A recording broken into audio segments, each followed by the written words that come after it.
Okay, one question by Abe Letterer. He asked this in the beginning.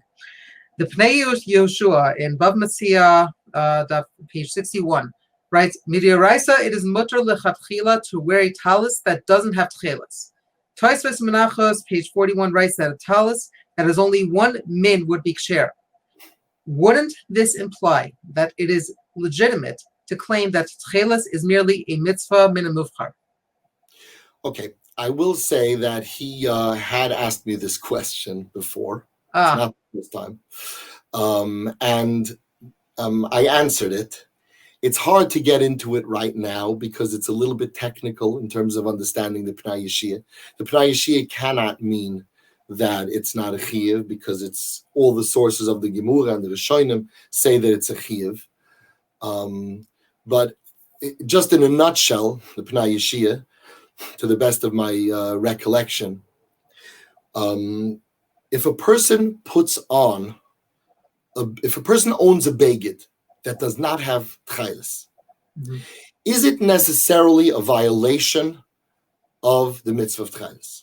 Because then he will wear that beged one day that doesn't have Techeiles.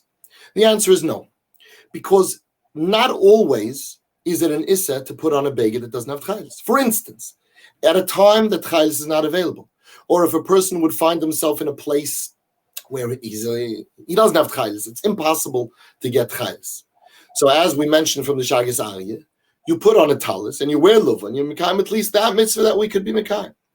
So the actual putting Techeiles onto a beged, putting luva onto a beged and not putting on Techeiles is not yet a violation necessarily of the mitzvah of Techeiles, because there could be a circumstance where he would be allowed to wear that beged.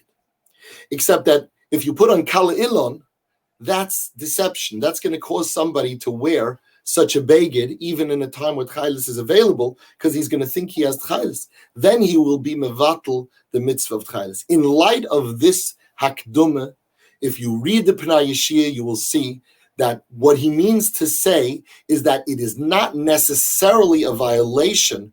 It is not